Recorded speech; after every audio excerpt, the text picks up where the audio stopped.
जी। आज मैं राज्यसभा सांसद राघव चड्ढा जी से कुछ सवाल पूछना चाहती हूँ। राघव जी, आप बीजेपी से इतना डरते क्यों? आप बीजेपी से सवाल उठाने से डरते क्यों हैं? आप मोदी जी से सवाल उठाने से डरते क्यों हैं? आज हमारा देश एक बहुत बड़े संकट से गुजर रहा है। आज हमारे देश के लोकतंत्र पर, आज हमारे देश के संविधान पर खतरा।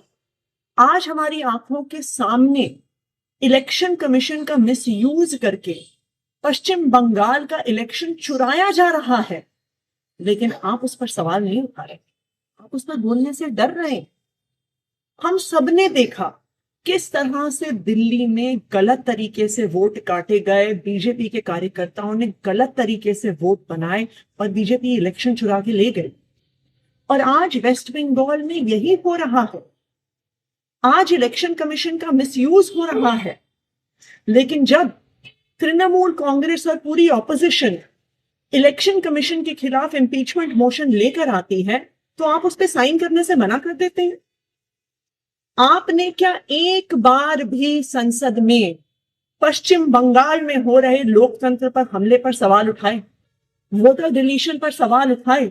गलत तरीके से बनते हुए वोट पर सवाल उठाए? क्यों नहीं उठाए? क्या बीजेपी से डर रहे हैं?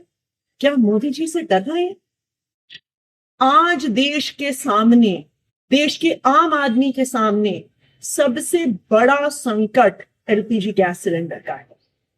आप तो बड़े आदमी हैं, राज्यसभा के सांसद हैं, हो सकता है आपको दिक्कत ना आती, लेकिन एक आम परिवार, एक छोटे से मकान में रहने वाला, एक कच्ची कॉलोनी में रहने वाला एक गैस सिलेंडर के कनेक्शन के परिवार को आज अपने बच्चों के लिए खाना बनाने में दिक्कत हुई। पिता सोच रहे हैं मैं काम पर जाऊं, दिहाड़ी लेकर आऊं, या लंबी लंबी लाइनों में खड़ा होकर गैस का सिलेंडर लेके आऊं कि कल मेरे बच्चों के लिए लंच बन सके। जब आम आदमी पार्टी ने पंजाब में, दिल्ली विधानसभा में सिलेंडर का सवाल उठाया, जब आम आदमी पार्टी के सांसदों ने एलपीजी सिलेंडर का मुद्दा उठाया और आपको जब एलपीजी के मुद्दे पर बोलने के लिए कहा गया, तो आप चुप रह गए। आप मोदी जी से डर गए क्या? आज इस देश में हर इंसान को यह तय करना होगा कि क्या वो मोदी जी के साथ है या वो संविधान के साथ है, लोकतंत्र के साथ।